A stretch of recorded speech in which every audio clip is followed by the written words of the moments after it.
The U.S. Equal Opportunity Employment Commission has decided on April 29, 2024, that its new sexual harassment guidance that most businesses with 15 or more employees must allow men and women's bathrooms or be in violation of Title VII of the Civil Rights Act.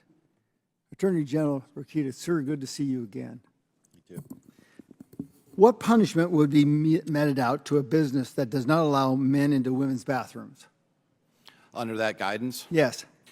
Well, it could range from, first of all, there's the embarrassment factor of going through the process. There's the financial cost of going through a process if the EEOC was to bring charges. And, depending on the circumstances, there could be fines. Now, would the same punishment apply to a business if a business refused to force its employees to use pronouns they're not comfortable with? Well, what we've said in the opinion in Indiana is that there's no federal or state law that has this requirement.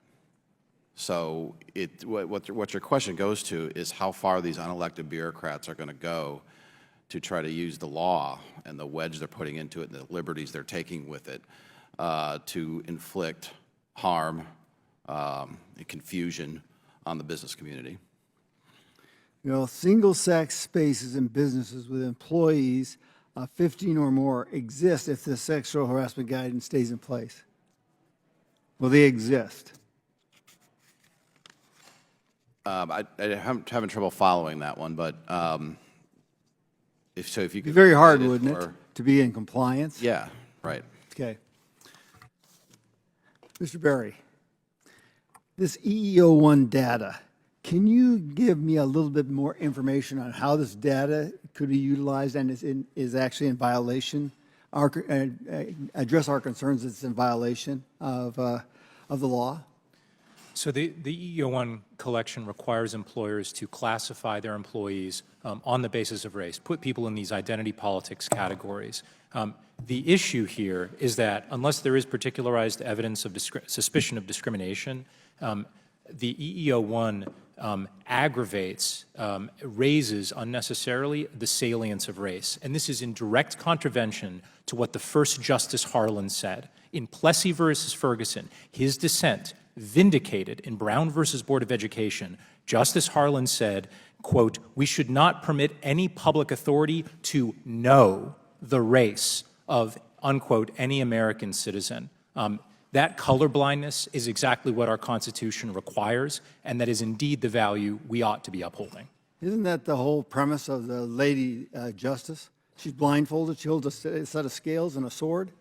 Isn't that the same kind of principle? Exactly, no respecter of persons. Well,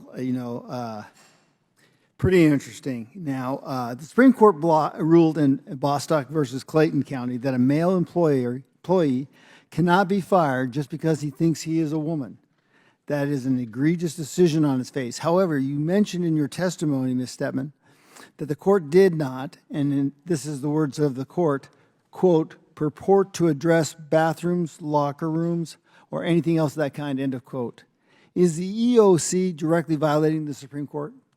It's going much further than Bostock does, and it is violating the plain text meaning of Title VII. And so really it's a promotion by a bureaucracy out of control. Exactly so. This didn't even go through the APA rulemaking process. So when Kim Gardner refused to grant marriage licenses to gay couples, she was jailed. Earlier this year, she was just ordered to pay a gay couple that she would not pretend to marry for $260,000. Why am I not holding my breath that the EEOC officials will be held in the same account as Kim Gardner? I'm sorry, I'm partially deaf, so it's difficult for me to understand. Sorry, I couldn't. I'll try it one more time. When Kim Gardner refused to grant marriage licenses to a gay couple, she was jailed. Earlier this year, she was just ordered to pay a gay couple she would not pretend to marry for $260,000. Why am I not holding my breath that the EEOC officials will be held to the same account as Ms. Gardner? Yeah, I'm not holding my breath either, but they are equally beyond their mandate. They're operating as unelected officials, remember, they don't have to stand before the American people.